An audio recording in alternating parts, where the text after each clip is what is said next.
Radio Televizioni 21 ka bërë dorëzimin e një pjesë të arkivit të tij, dëshmi filmike dhe dokumentare, që ndriçojnë të vërtetën e periudhës më të errët të historisë së Kosovës.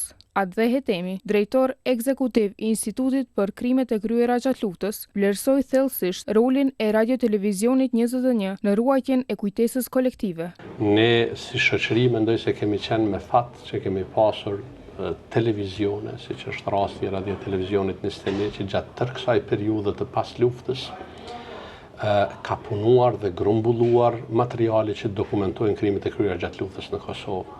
Është televizioni i parë në nivel nacional që i ka dorëzuar këto materiale që i ka pasur, që dokumentojnë krimet e luftës në institut. Andaj shfrytëzoj rastin që ta falenderoj përzemërsisht zonin Afrodita dhe për punën që e kanë bërë paraprakisht në këtë drejtim, por edhe për gjenerositetin që këto materiale ose një kopje e këtyre materialeve të përfundoj edhe në Institutin e Krimeve të Kryera gjatë luftës.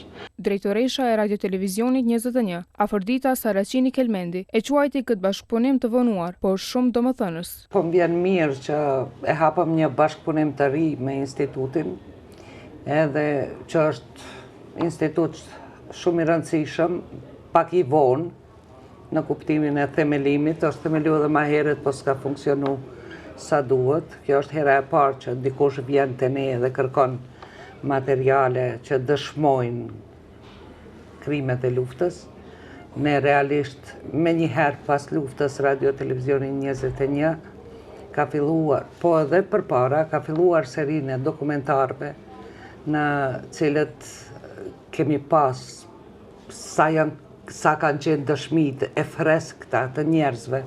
Duke qenë se Radio Televizioni 21 është televizioni i parë që ndërmerr këtë hap, drejtori ekzekutiv i Institutit për krimet e kryera, Adhe Hetemi, ton edhe mediumet e tjera që t'i bashkangjitën kësaj iniciative. Shfrytëzoj rastin që me qenë se është televizioni i parë t'i bëj ftesë edhe televizioneve të tjera edhe gazetarëve individual që në baza vullnetare gjatë periudhës 99-2025 kanë arritur që të mbledhin materiale që dokumentojnë këto krime, që ta dorëzojnë nga një kopje në institut dhe të na mundsojnë neve që ta hapim një fond arkivor në emrin e krijuesve ose prodhuesve të këtyre materialeve.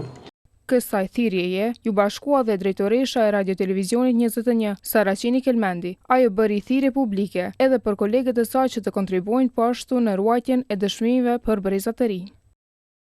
Gjeneratat ndrojnë, por materialet arkivore janë ato të cilat përkujtojnë edhe tregojnë historinë e një populli, edhe të çdo individi i cili ka kapërcyer në për atë rrugtim dhe ka ardhur deri sot edhe do të vazhdoj rrugtimin për nesër. Kujtoj se instituti po e bën një punë të mirë, ishit të mirëseardhur në shtëpinë tonë, edhe po më vjen mirë që erdhi deri te kjo marrëveshje.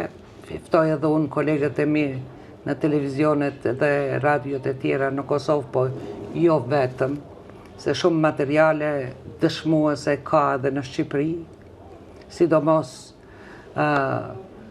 në Radio Televizionin e Kukësit. Aty i ftoj edhe ata kolegë që të angazhohen. Ata janë në proces të digitalizimit, sa e di une, për shkak se më njoftume, por unë edhe publikisht po i ftoj që një kopje të atyre materialeve që kanë nga periudha e luftës t'i sjellin në institutin tonë, që ky institut të pasurohet me kujtesën tonë historike edhe brezave të ardhshëm t'u lëmë atë që duhet, pra kujtesën që është kujtesa e një populli.